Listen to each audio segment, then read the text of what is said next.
Hey, do you get a little overwhelmed by bookkeeping? Lots of people do. And by all of the sort of bits of information you're going to need to keep track of and what goes in what square. Well, it turns out there are a couple of different ways you could do your bookkeeping, and some are simpler than others. And you can choose what's going to work better for you. So I'm going to take 3, 4 minutes here to talk you through those four levels. All right. The four styles of bookkeeping. The first one I call super simple because all you're keeping track of is the three pieces of information that you've always got to keep track of. And those three pieces of information are the date the transaction happened, the date somebody gave you money or you spent money, who you spent the money with or who gave you money, and how much was exchanged, either how much people gave you or how much you spent. This is super simple. Takes, I don't know, 2 minutes to put it together. There are some disadvantages to this one.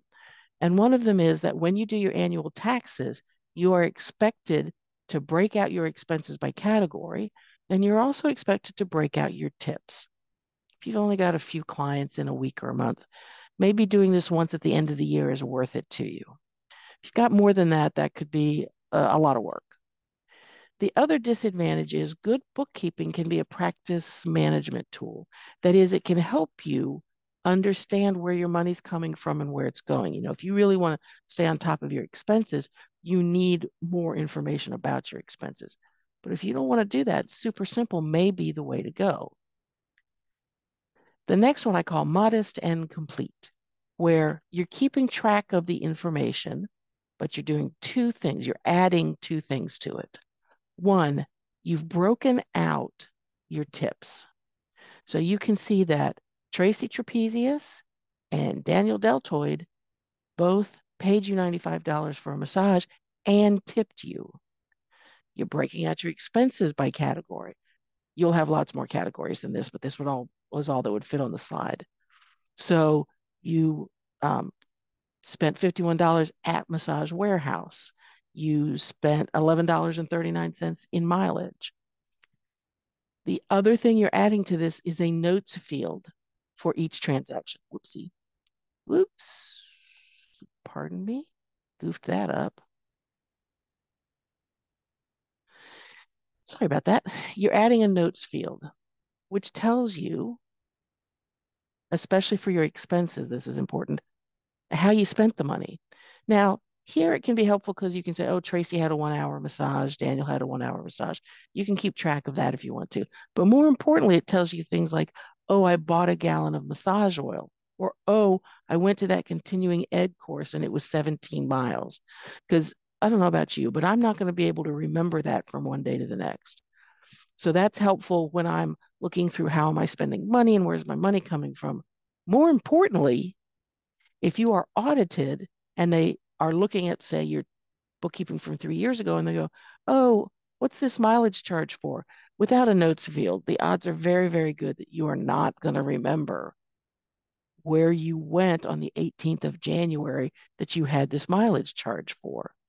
So this is the one that is enough information to kind of cover your bases and help you all the times you need help getting in and out of your bookkeeping. The next level I call muscular. And you're only adding one thing here, which is this field, which tells you how something was paid or paid for. Tracy paid you with a check. Massage Warehouse, you used your credit card. Everything else stays the same, but you've added this one field. And by doing so, you can move to the superstar level, which doesn't add anything to your bookkeeping, but it allows you to do reconciliation. So you can look at your bank account and your bookkeeping and go, yep, yep, yep, all my numbers add up. You can look at your credit card and your bookkeeping and go, yeah, yeah, okay, yes, I got all the correct numbers in there. You can do that kind of reconciliation if you are that kind of person. But to be a superstar, you need to add that field that says how did I pay for this? This is especially important if you tend to pay for things in cash. So those are your four choices: super simple, modest and complete, muscular, which leads you to superstar. Now, superstar doesn't mean you're better. It just means you like operating at this level. Like I said, modest and complete is probably the amount of work that makes it worth it to us and saves us trouble in the long run. But you choose what makes the most sense for you, because the most important thing in your bookkeeping is not exactly how you do it, but that you do it and that you stay on top of it, because it's easier to keep up with your bookkeeping than it is to catch up with your bookkeeping. And I am Kelly Bowers, owner of the Healing Arts Business Academy. You can read more about us at healingartsbizacademy.com or reach out by email or phone.